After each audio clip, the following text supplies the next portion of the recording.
Turn on post notifications so you can be alerted every time we post new videos. Today we're going to walk you through how to set up your Samsung Galaxy Watch 4 so you can use it with any Android phone, not just a Samsung phone.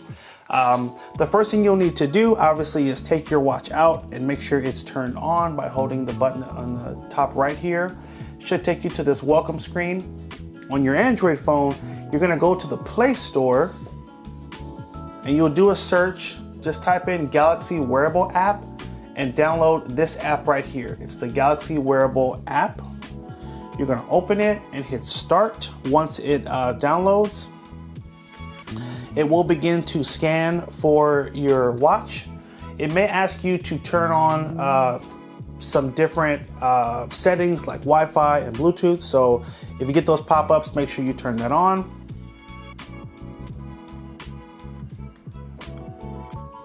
All right, took a second. We had to do a search one more time, but it has found the watch. You want to make sure that these numbers match. The PLHK, just a unique ID for your watch. Make sure the numbers now match and hit the checkbox to allow access to calls and call history. We're going to hit pair. Tap on the watch to confirm as well. It will ask you to download a second app, which is a Galaxy Watch 4 plugin. So tap OK, and it'll take you to the Play Store to that app and just hit install. And it may give you a third prompt to download another plugin, so just be aware of that. Because you're working on a phone that's not a Samsung phone, it needs to install these other plugins to make sure that the watch can effectively communicate with the phone. After it installs, you'll see the button will say uninstall, and now we'll need to go back to the Wear app. So just go to your app section and type in Wear to get back to your Galaxy Wearable app. And then it should give us a few more prompts. We're gonna sign into our Samsung account. If you don't have a Samsung account, you need to set one up. A lot of the extra features like Find My Galaxy and backing up your data, it all works through a Samsung account.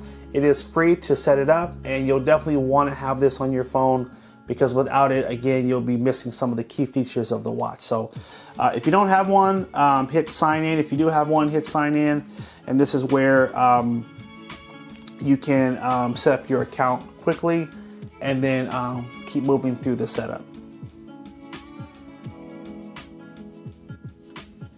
So if you have one, you'll just sign in, and if you don't, there's an option at the bottom here that says create account, and that's where you can set up your Samsung account. As a disclaimer, once you do sign in, if you already had an account, it will ask you to just verify your account from one of your other Galaxy devices. So I just need to come to my other device, and it's gonna send a pop-up, and then I use that code to just verify that this is my account. I'm gonna hit verify here. If you're setting it up for the first time, then you won't get those pop-ups. This is only if you already had a Samsung account. This is an optional box you can check. It allows Samsung to collect diagnostic data from your watch, which helps them improve the service. I tend to not check this option. I just hit agree. Anything that says optional, you don't have to select, FYI. We'll hit agree. We're gonna now hit allow. And we should be pretty close to the end. You've got terms and conditions for the watch. Tap allow there. And then these are other Google services to turn on as well. Google's terms and conditions. Hit continue. And then at this point, it's gonna finish prepping the watch for you to use, and depending on how fast your connection is, this could be really quick or could take a few minutes, so just bear with it. It actually was pretty fast, so that's great.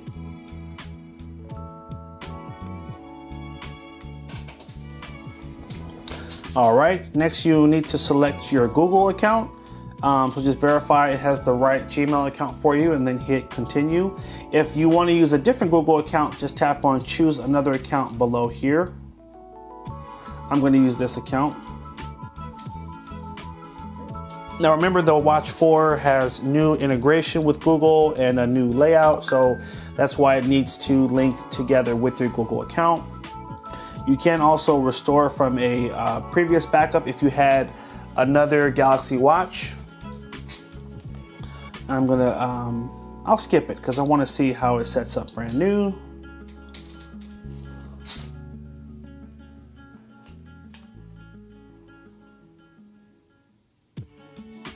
So this is the LTE version, so you do have some options for a mobile plan so that you can use your watch and get all your notifications even if you're not next to your phone. So just to read this, it says start getting a mobile network for your watch, device information, and you'll need to transmit the data to your mobile network operator. So we're gonna hit next here. I use T-Mobile, so I think it'll allow me to actually sign into my account and set up the plan, which is awesome. I'm not gonna do this on the video because some of you guys may just have the Wi-Fi version and this may not be relevant, so I'll jump right past this. All right, so process was pretty quick, and now we are at our main home screen and you are set and ready to go. Just hit start on your watch and it will give you a cool little tour on how to use the watch. So let's follow it really quick just so you can see the basics of navigating. So swipe down to get to our quick panel. We have our different options there. You can swipe up to go back to the main watch face. For apps, swipe up from bottom edge, which is different. So interesting layout, kind of more like an Apple Watch. Now we swipe down to get back to the main watch face. Yeah, this is interesting. Definitely has some Apple-esque features. Swipe right for notifications. So that hasn't changed from the previous Galaxy Watches I've had. You can tap on notifications and you can swipe to the left here to go back. Swipe to the left here to go back to the main watch face.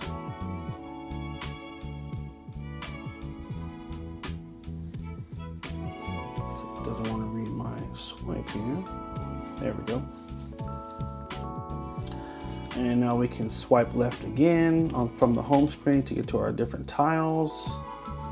Have our home key in the upper right corner. And we're good to go. Awesome. So let's try that now. We can do it a little bit smoother. So, oh, we need to install. So I did end up signing up with a plan for T-Mobile. They have a $5 and $10 a month plan that will give you a dedicated phone number you can make calls and texts from, which is cool. Looks like there's a separate plugin you have to download if you want to use that service. So that's there. Again, if you're using the Wi-Fi, that doesn't apply, so don't worry about that. If we look at the app here, while that's restarting, you can see we have our different watch faces right here. You can use to download or see different watch faces that are available. Some are going to be free and some are going to be paid. I always love to use the specific watch faces from Samsung because they tend to just be a little more polished. The third-party ones tend to be a little clunky. Because it's restarting right now, it isn't connected, but it should automatically connect once it finishes the restart. So this should go away. We have our app screen here. You can customize your app screen from this option here. Customize your quick panel and the settings when you swipe down from this menu, and you'll have your tiles you can arrange from this section right here. So that's about it, guys. Hope this was helpful. Again, wanted to just show that process. If you want to use the Galaxy Watch 4 with a non-Samsung phone, it is totally possible, and the process took less than 10 minutes.